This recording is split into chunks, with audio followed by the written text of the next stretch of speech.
فيلمنا بيبدأ بمشهد لمجموعة ذئاب في الغابة وهم بيجروا ورا غزالة عشان يصطادوها، لكن ما بيقدروش انهم يحصلوها لان الغزالة بتكون سريعة جدا. بعدها بنشوف ولدين اخوات مارك وبنيامين وهم بيرعوا الاغنام بتاعتهم في الجبل، وبينزلوا الألخين يعوموا في البحيرة وبيسيبوا الماعز بتاعتهم لوحدهم، وبتستغل الذئاب الفرصة وبتهاجم قطيع الماعز، لكن للأسف بتكون الذئاب قتلت مجموعة من الماعز اللي معاهم. يرجع مارك وبنيامين للبيت وهم شايلين كلبهم المصاب، وبتتعصب عليهم مرات ابوهم لما بتعرف منهم اللي حصل. الماعز دي هي اللي كانت بتصرف عليهم، وكانوا هيبيعوا جزء منها علشان يدفعوا ايجار الارض لصاحبها.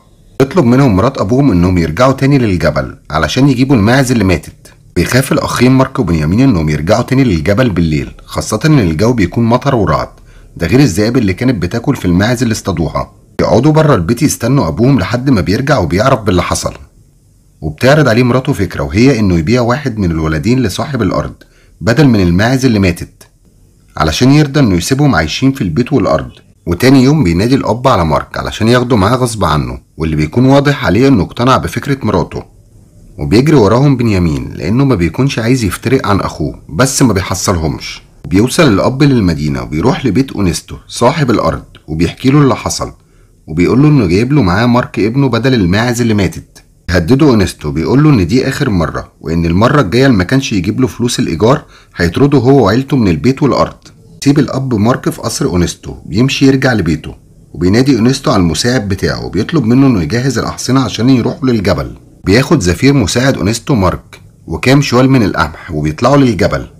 وفي الطريق بيعدي زفير على واحد من الفلاحين وبيهدده انه لازم يجهز فلوس الايجار، وبيرفض انه يديله شوية قمح لما بيطلب منه الراجل، وبيقول له انه ما عندوش اكل في بيته خالص. وبعدها وهم ماشيين بيوقع مارك شوال قمح من اللي معاه على الحصان للراجل من غير ما زفير ياخد باله. بعدها بيدخل عليهم الليل وبيخيم زفير ومارك في الغابة لحد الصبح علشان يكملوا رحلتهم. بعدها عدي عليهم مجموعة من الشرطة بيدوروا على مجموعة مجرمين هربانين، وبتكون الشرطة عارضة مبلغ كبير من المال كجايزة اللي يقدر يدلهم عليهم. تاني يوم بيبدأوا يتحركوا علشان يكملوا رحلتهم لحد ما بيوصلوا الوادي. مفيش حد عايش فيه غير راجل عجوز اسمه سانتوس، وعنده قطيع من الأغنام بيرعاه. بيسيب له زفير شوال قمح وبيسيب معاه مارك علشان يساعده، بيسيبهم وبيمشي. وبيبدأ سانتوس انه يعلم مارك ازاي يرعى الماعز، وبيعلمه ازاي كمان يعدهم، وبيديله علبتين صفيح يعلقهم في رقبته، واحدة فيها حجر صغير والتانية فاضية، وكل ما بتعدي واحدة من الماعز من قدامه بينقل الحجر للعلبة الفاضية لحد ما بينتهوا. يدخل مارك للكهف يدور على سانتوس، وبيترعب وبيخاف لما بيلاقي الخفافيش بتهجم عليه وبيجري بره الكهف. وبالليل بيسمع مارك صوت فبيخاف وبيمسك الفاس علشان يدافع عن نفسه، بس بيلاقيه سانتوس راجع ومعاه أرانب اصطادها. بيدي سانتوس لمارك واحد منهم علشان ينضفه ويسويه وياكله. الوقت اللي بيكون سانتوس نضف الأرنب بتاعه وسواه وبياكله، بيكون مارك لسه مش عارف حتى ينضف الأرنب بتاعه، وبيسيبه سانتوس محتار ومش بيحاول يساعده. بيطلع النهار بيصحى مارك وبيخرج يدور على سانتوس، يشوفه هو واخد الماعز ورايح علشان يرعاهم، وبيمشي وراه مارك علشان يراقبه يشوفه بيعمل ايه. بيشوف مارك سانتوس وهو بيسد كل فتحات جحور الارانب ما عدا فتحتين، فتحة بيحط عليها شبكة والتانية بيطارد منها الارانب، لحد ما بيخرج الأردم من الفتحة اللي عليها الشبكة ويتحبس فيها. وتاني يوم بينادي سانتوس على مارك علشان يرعى الماعز، وبتكون فيهم واحدة رجلها مكسورة. يطلب من مارك ان يجيب له كام فرع شجر علشان يربط لها رجلها. بعدها بيشيلها مارك وبيرجع بيها على الكهف. سانتوس العجوز بدأ انه يتعود على مارك ويتعلق بوجوده معاه، وطول الوقت بيكون بيضحك معاه وبيعلمه. في الغابة بيكون مارك ماشي ومعاه أرنب وبيلاقي قدامه ديب، وبيترعب مارك وبيرمي الأرنب اللي معاه للديب وبيرجع بسرعة على الكهف. تاني يوم بياخد سانتوس مارك ومعاه أرنب وبيخليه انه ينده على الديب ويرميله الأرنب علشان يكسب منه الأمان ويضمن انه ما يهاجمهوش تاني. يبدأ سانتوس انه يعلم مارك كل المهارات، وبيحكي له مارك كل حاجة عن حياته اللي فاتت، وبيقول له انه كان عايش مع مرات ابوه اللي ما كانتش بتحبه لا هو ولا اخوه، وبيقول له انه دلوقتي عايش مبسوط معاه. وفي الغابة بينام مارك من التعب، وبيتفاجئ بديب صغير بيقرب منهم وبيصحيه وبيفضل يلعب معاه. يفرح مارك بيه، ولما بيرجع بيجري على سانتوس عشان يحكي له اللي حصل، بس بيلاقيه تعبان جدا، وبيوصيه سانتوس انه ما يخليش النار اللي في الكهف تنطفي ابدا. بعدها بيموت. فور له مارك قبر علشان يدفنوا فيه، لكن ما بيلحقش لان النسور بتكون اتجمعت على جثة سانتوس واكلتها. وبيقضي مارك الليلة الأولى في الكهف وهو مرعوب وحزين على سانتوس.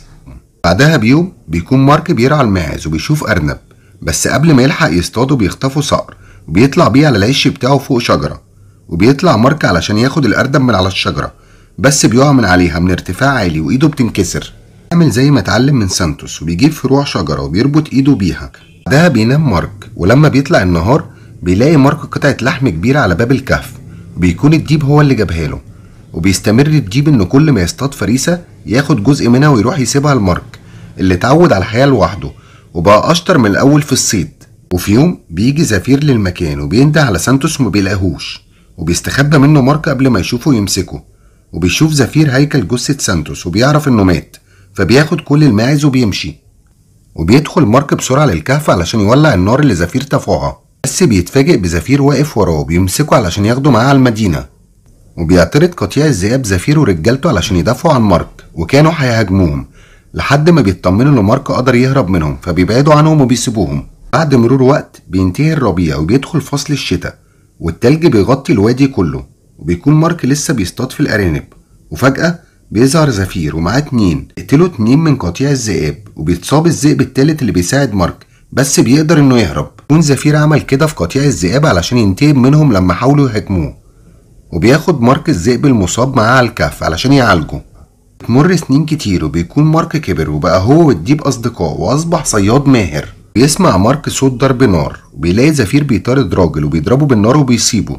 بيحاول مارك انه يتوه زفير ورجالته، لكن للأسف بيقدروا انهم يمسكوه ويقبضوا عليه وبياخدوه علشان يرجعوا بيه على المدينة. في الطريق بيعدوا على المزارع اللي كان مارك رماله شوال القمح زمان، وبيسألوا زفير عن مكان الراجل اللي كان بيطارده، وبيهددوا انه لو ما قالوش على مكانه هيطردهم للأرض. في الوقت ده بتتدخل بنت المزارع وبتقول لزفير عن مكان كوخ في الجبل مستخبي فيه الراجل الهربان. وبيروح زفير للكوخ بالليل لوحده، لكن في الطريق بيقابل ديب بيهجم عليه وبيقتله. وبتاخد رجالة زفير مارك وبيرجعوا بيه على المدينة. بعد مرور سنين كتير بنشوف مارك بعد ما بقى راجل عجوز بيرجع للوادي تاني، وبيروح لمكان الذئاب وبينده على الذئب صديقه اللي بيعرفه بيجيله، بيرجعوا أصحاب من تاني. وبيحن مارك لحياته مع الذئاب وكل اللي اتعلمه منهم، وبيفضل انه يعيش معاهم بدل حياته مع البشر. ولحد هنا بيخلص فيلمنا. ما تنساش تنزل تشترك في القناة وتفعل زر الجرس، ونشوفكم الملخص الجاي.